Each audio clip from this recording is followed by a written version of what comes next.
I'm Dave Despain. Welcome to All-Star Spotlight 1992. Is it my imagination, or is the All-Star game in most sports kind of a low-key affair? A lot of publicity, a lot of smiley faces, a lot of camaraderie, maybe not so much intensity and competition. Is it my imagination, or is that very different from the NASCAR version of the All-Star race? One of the most competitive and controversial events since its very first running. Never more so than in 1992, a classic showdown involving three of the most famous second and third generation drivers in the sport's history. Are there three names that are more significant in NASCAR than Allison, Earnhardt, Petty? No. There's not. You know, if you were listening to a radio broadcast of Allison and Petty battling coming off of turn 4 to the start-finish line, you wouldn't know if it was 1992 or 1972. Well, it was a magnificent night. It was pure entertainment. And it's Kyle Petty. Kyle Petty coming to the checkered flag. Here comes Davey Allison to the bottom. It'll be the finish everyone was waiting for. They crashed past the finish line. They have crashed into turn number 1. And Davey Allison is in a shower of sparks. We spun the wrong way. Then the lights went out.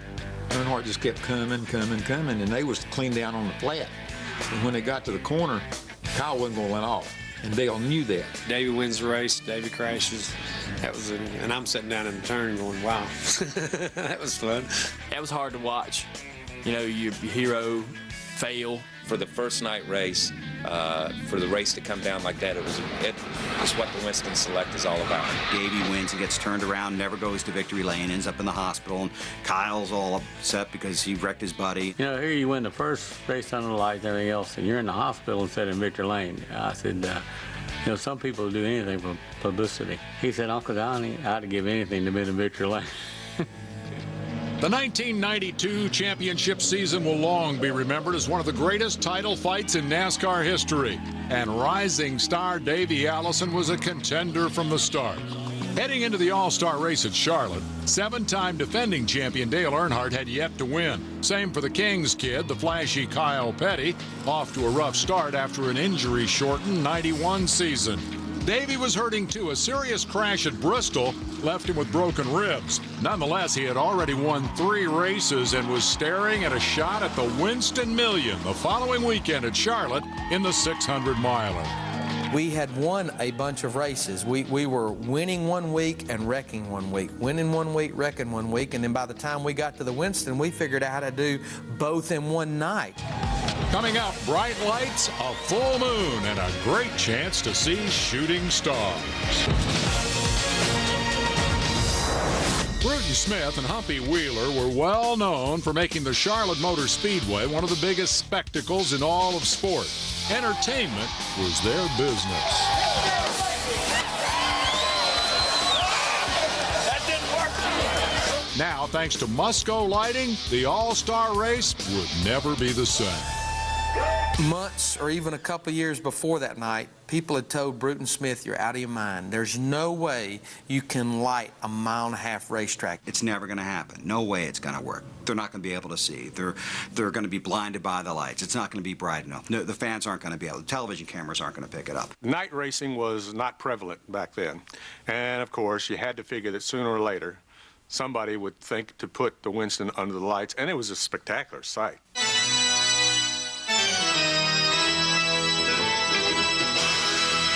It's finally here. Tonight, the elite drivers of stock car racing senior circuit square off in their annual All-Star race. But tonight, something is different.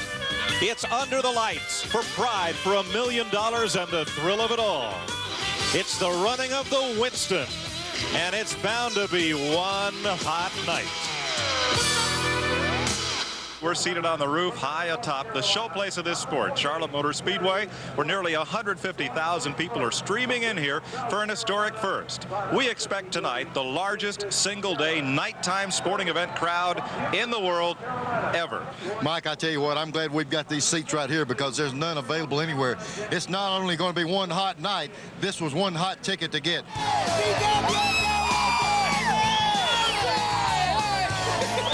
We got it geared low, and we're going to let her ride high. Make no mistake about it, with the fireworks and everything. I mean, golly, it just seemed to make it that much more just super. I mean, it was like a carnival. I remember that night because it had that short track atmosphere. That was the first race that we'd run under the lights. And boy, you could just feel it walking around in the garage area. You could see it in the driver's eyes. That was just a special night. When it got really dark and those lights came on and the cars looked like they were going 300 miles an hour and the drivers were all pumped up because they really felt a sense of history then. We all felt that way. What a festivity, huh, Richard? Yeah, it's something else. I've been here all day and all day yesterday and all night last night. And, you know, it's just like a big circus as far as I'm concerned. I'm just happening to be one of the clowns that's in it. What do you think now about night racing? Everybody had a little bit of, I guess, trepidation, hesitation about it, but it's been fun so far. Man, you know, I used to run dirt tracks with 40 light watt bulbs in each corner. This thing here is lit so good, I don't know how to handle it. Dale, Saturday night at the fights is finally here. I can't wait. You know, a lot of hype bumped up to it. Winston's done a great job, and Charlotte Motor Speedway and everybody. Hope we can put this GM Goodrich Chevrolet in Victor Lane. Great crowd tonight, huh? They'll run 30 laps. And after that 30 laps, the fans on their way into the Speedway today voted as to whether or not the finishing order of that first 30-lap segment will be inverted, yes or no, for the second 30-lap segment. There'll be a pit stop in between. The teams can make changes on the cars as they could in a regular Winston Cup race. They'll run 30 more laps. Then they'll come in, get to make a brief pit stop, and then 10 laps will settle it all. And the winner could go home with as much as $300,000. I'll never forget at the green flag, all those flash bulbs going off. And right then, I knew it was going to be something special. Coming up, the greatest all-star race in NASCAR history.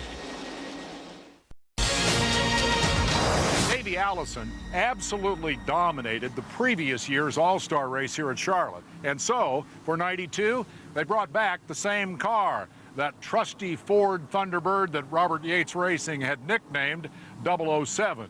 With multiple wins to its credit, it was one of their favorite machines. And with $1 million bonus on the line the following weekend in the Coke 600, Davey and the crew were hoping for a profitable test session here in the All-Star race. We took a car that we knew, bar a mechanical failure, the next week in the Coca-Cola 600, we could win that race. Checkered flag, 30 laps down, as Davey Allison coasts to a wire-to-wire win in the first segment of the Winston. But after a brief pit stop, Allison would restart last for the second 30-lap segment. Yeah, we kind of figured it was coming, and we came here to run hard, Glenn. The techs are having Thunderbird's driving pretty good. You know, we'll just have to see what we can do with the traffic now. But if anybody was lurking in Allison's shadow, it had to be the man in black, who had finished a quiet 7th. But no one expected a fight from the mellow Kyle Petty.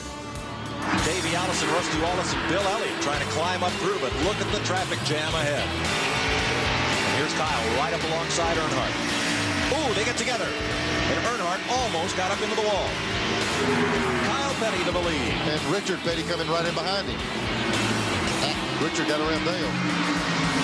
Here comes Dale back on the inside.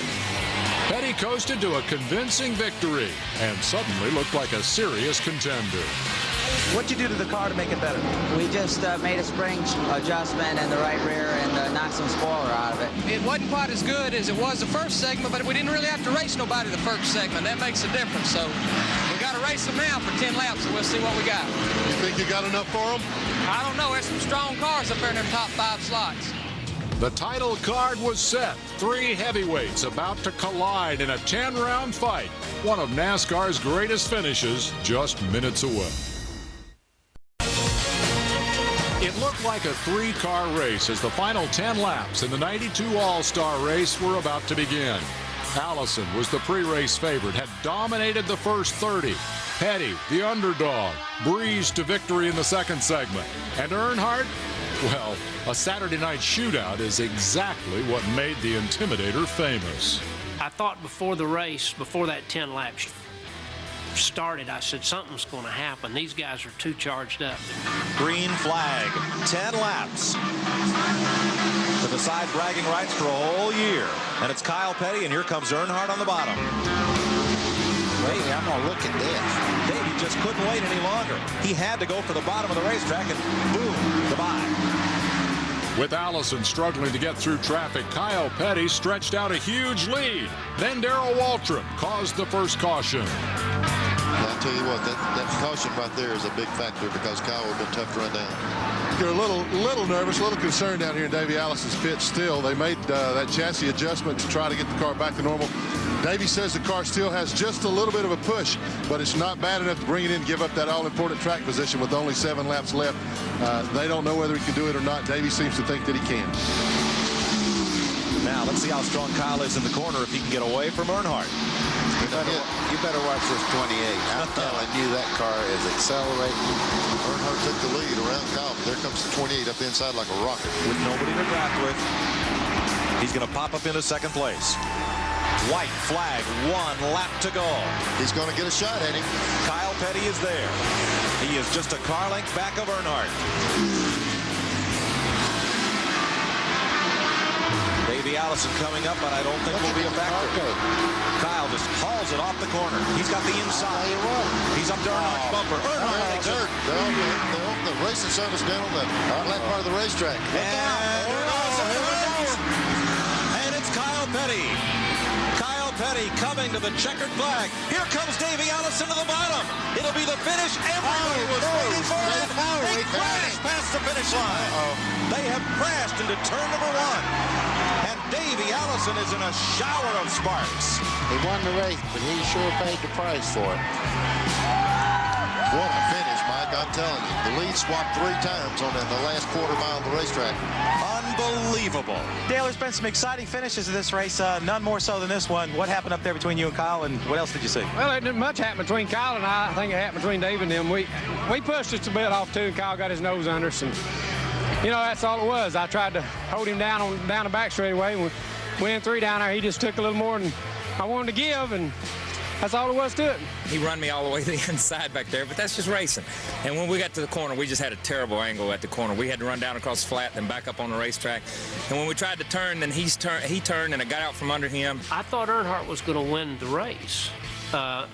What I think caught everybody by surprise was when they got, down way into the 3rd turn, and Earnhardt ran down in that 3rd turn so far, I thought he was going to Virginia. Earnhardt passed him going down the backstretch, as I remember, and got his angle going in turn 3 so bad he couldn't make the corner. Because you've got to be out wide to get in these corners. You can't drive straight in. If you do, you just can never make that turn. But he tried. Daddy don't ever really usually make a lot of mistakes, and I think that night, to sit there and witness this guy that you think is the greatest of all time sit there and go down into turn 3 on the bottom wide open, spin out. I was pretty amazed that he held it off the wall. That thing should have backed hard into the fence, but that was hard to watch. Your hero fail. I said, did you really think you could make that move work? And he said, Burns, it pays more to win. And that said it all. Are those the rules of the Winston? I don't know about the rules. As racing, he was trying to win. I was, too. What did you think when Earnhardt walked up to you over by the gas pumps and gave you the big what? Well, I knew I didn't hit him, and and it got out from under him, and it was just hard racing, and I think Earnhardt, if anybody, appreciates hard racing, no matter what. I was going for it, and Kyle was going for it, so we got out of the cars, and we're talking about the garage. Everybody thought was mad. Well, Felix came up talking some Spanish or Cuban language, and I didn't understand what he said, but I think he was mad. But Kyle wasn't mad. That's the kind of race it is. It's an exciting event. Charlotte Observer had 3 rookies covering their first race. These rookies figure they're going to see the fight of the century. Instead, Earnhardt goes over and hugs Kyle Petty's neck and said, "Son, that was some hellacious racing." That showed a lot of class, and it showed what the Intimidator thought of competition. But while Earnhardt and Petty were still sorting things out, the race winner was knocked out. As we come off of 4 here, Davey got up under me, and I eased to the left, and we got together, and I just kept coming left, and he kept coming right, and we run down through there, and he had enough power that as he got by me, as he cleared me, he was coming right, and I was going left, and he ended up spinning around, and I hate it. It's just one of those things that happens. I hope he's all right. And you know, I'm not going to say that it's my fault because it's racing. And, you know, we're trying to win just like everybody else is, and I'm not backing off and letting anybody go, but it's just one of those things. When that last lap came about and that crash took place, I had a hard time breathing for a while because nobody knew how bad it was, but I knew Davey hitting the wall like he hit the wall, the position the car was in, it could be very, very serious. He was unconscious, and you don't know how bad it is.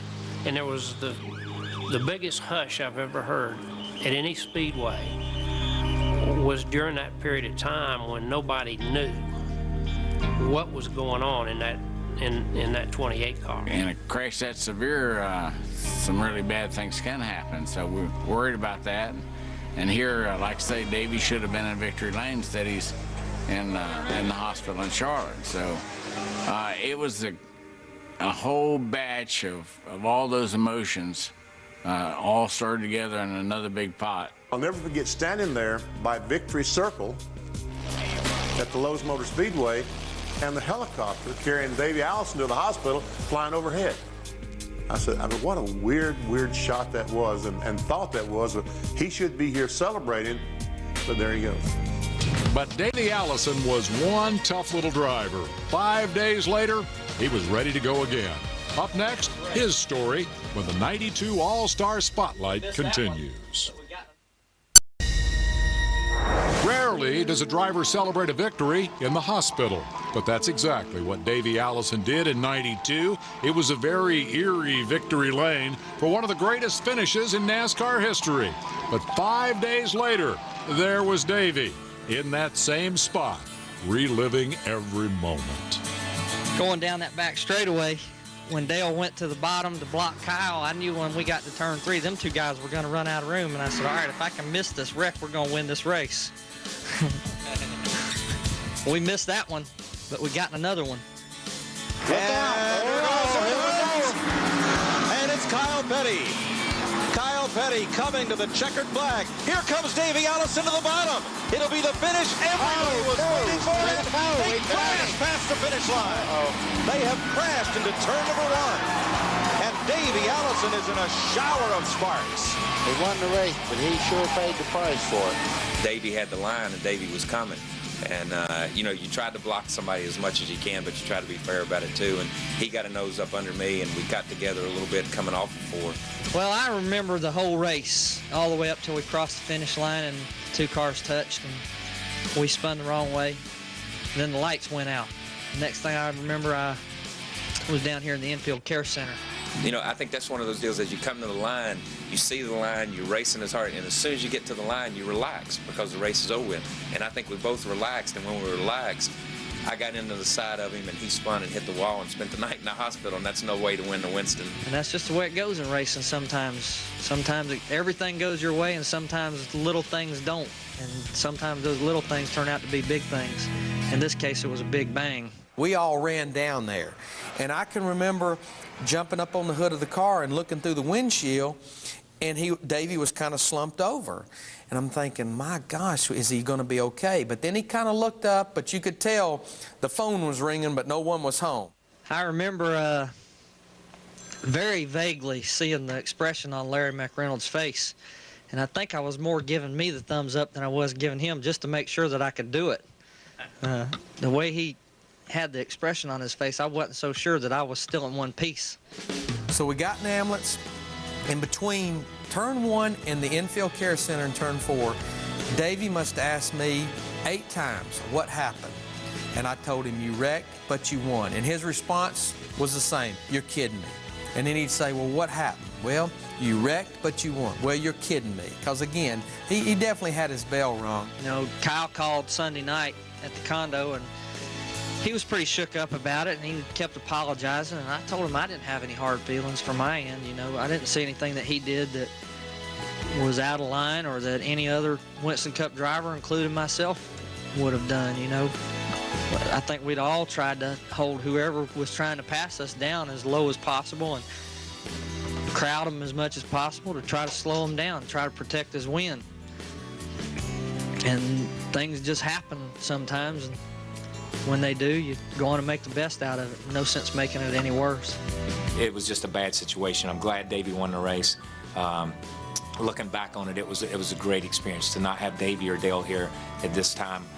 Is one of the races that I always cherish, is being able to race with those two guys and race that close with them. But it was a great race for the Winston. I think the fans were stunned, but at the same time, they thought they saw one of the greatest races they'd ever seen. Yeah, you can't script those kind of events. They just happen, and only in NASCAR racing does it happen. That night was the night in his career. I think that when you think back to that, that's what you think of. I mean, when you think about Davey Allison, you think about that night for sure. That race took what was a nice event, an all-star race, and made it a showcase event. Those were fun days when you could do that, and it was called racing instead of being aggressive. I think 4 million people were at that race because everybody I talked to said, I was there that night. Well, the truth is, there were about 130,000 ardent fans here on that historic first night of racing under the lights at Charlotte. And what a spectacular finish they saw. 3 different leaders between turn 3 and the finish line, and a margin of just about that much. But, as Kyle Petty hinted, the real significance of that race, the one that made it legendary, was the unfortunate subsequent death of Davey Allison a year later and Dale Earnhardt in the year 2001. Thanks for the memories, guys. I'm Dave Despain, and thank you for being with us.